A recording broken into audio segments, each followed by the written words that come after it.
Hi guys, me Wild Adventure 100, and today I'm going to be showing you my bug out bag upgrade. Basically, this was my old bug out bag. It's a Dutch Military 55 litre Bergen. There's a few reasons why I substitute this for the Highlander 33 Forces, Highlander Forces 33, sorry. One of the reasons is this one's slightly smaller, yet the back's come on too. This one here is a lot comfier than this one because it's pretty basic. So you could effectively go a lot faster, and you could, I think you could keep up a daily regime if you're on the move constantly with this bag. As well as that, this bag's a lot more modern, has a few more other added features to it. So basically, the kit that I've chosen to put in this bug out bag is obviously the basic stuff you're going to need to survive. This bag is intended as a 72-hour bug out bag, but I think you could probably survive up to a week on it, roughly, with providing that you go to one of the bug out locations with some of the preps that I've already got there, so like caches and stuff like that. So basically, I'll take you through some of the stuff. So we've got this little box of tinder. It's all compressed, soaked in methylated spirits and petrol. That stuff goes up really fast. I got some more cordage. This is not tied up properly. Cordage there. I have this 4-inch blade sheath knife. Really sharp. Just close up. It's quite an old scout knife sort of thing. Nice, decent blade. Nice proper bone handle in a homemade sheath. And then in there's the front pocket of the sheath. Just in there you may be able to see a bulge there. And that's basically a sharpening stone in there. So a whetstone, so you could use that for sharpening the knife. Fire steel, yellow stone with striker. So that's obviously the main, this with that combined starts your fire.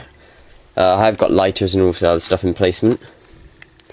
This is a double-ended stick of camo paint.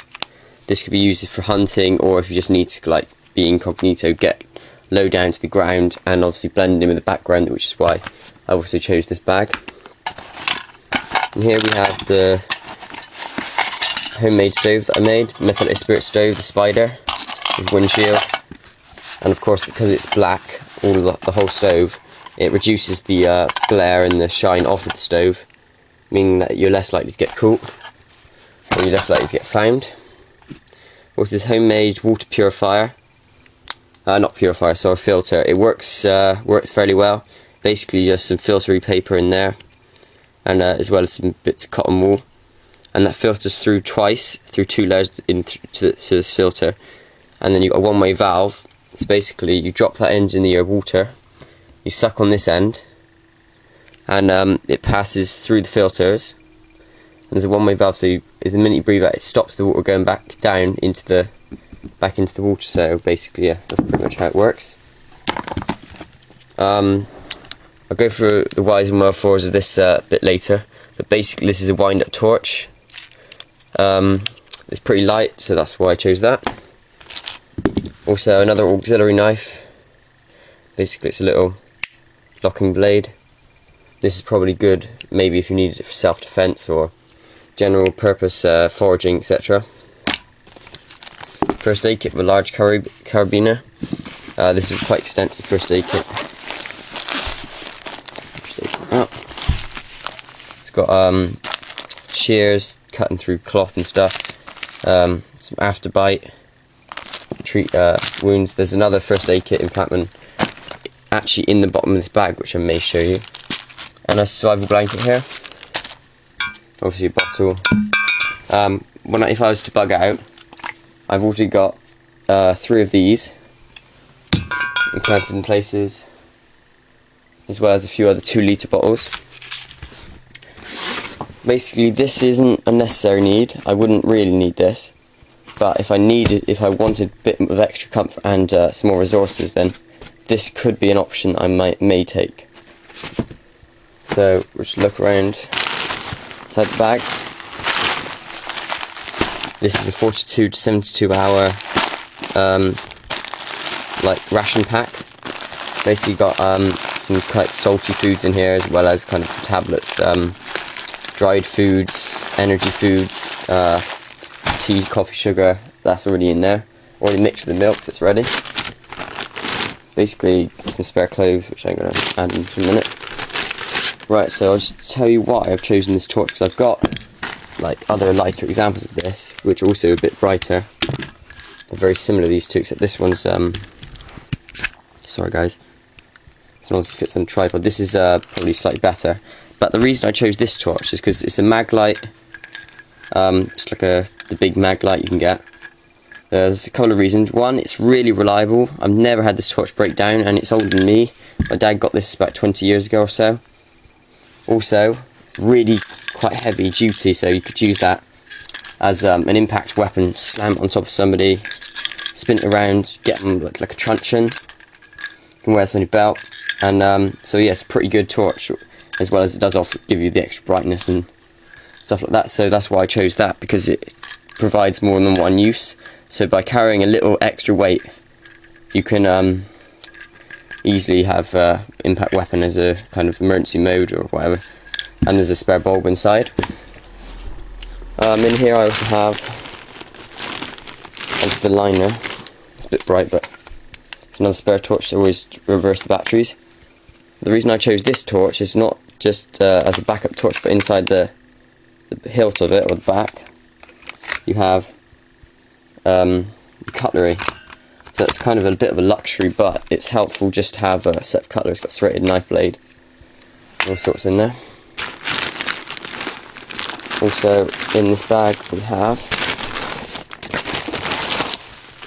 an emergency survival shelter. I probably wouldn't use this. What I would probably do actually is erect this over a frame made of wood, or and then over the top of that I would put a layer of quite a thick layer of shrubbery, bushes, etc., because this would just help. If I had a small fire inside, it would help funnel the smoke out for the top. It would also help reflect the heat back into me, as well as offering an extra protective layer from the rain or anything like that.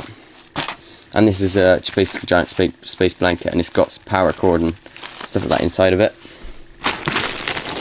And also in here, if I can get it out, is this multi-tool axe. I know Armoured Cockroach got one very similar. This is probably better than this one.